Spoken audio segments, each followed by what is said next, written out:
Hey baby, I hear the blues are calling, tossed salads and scrambled eggs.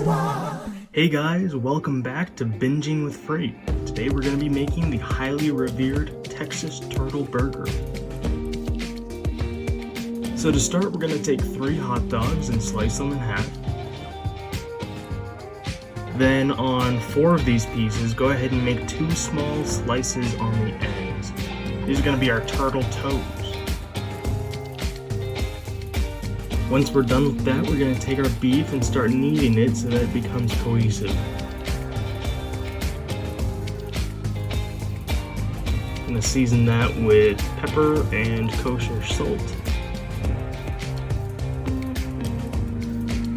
And mix that all together. Next we're going to grab our bacon. And we're going to split our hamburger patty in 2, so we'll have a top and a bottom half. After that, we'll lay our bacon out, trying to make a sort of bacon weave so that it all stays together when we cook it. We'll place our bottom patty on the bacon and start laying out our hot dog appendages. Go ahead and place your top patty on and squeeze the sides so that the patties combine back together.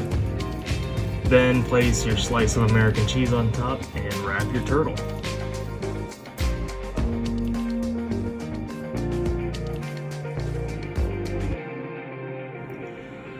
We're going to place him on a wire rack and place into a 400-degree oven. This is to attempt to cook this delicious dish all the way through. After 15 minutes, we'll retrieve our little turtle friend and transfer him to a frying pan. I went ahead and put skewers in him in an attempt to keep the bacon from falling off.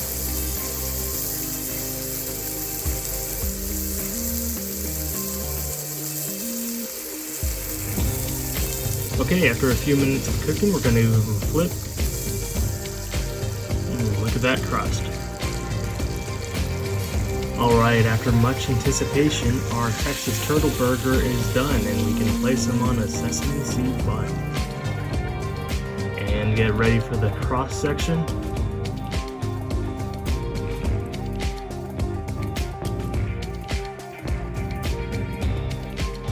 And there it is. Kind of like I expected, it was underdone, but the real question is, how does it taste? Gonna get a mouthful of all the flavors. And yeah, that's terrible. What did you expect? It's a big greasy mess. I'll admit I probably made it too big and I didn't bake it long enough, but all these meats cook at different rates and you're bound to get either undercooked or overcooked meat. Not wanting to waste all this food, I removed the bacon and chopped up what I had left, and I ate that on a bun.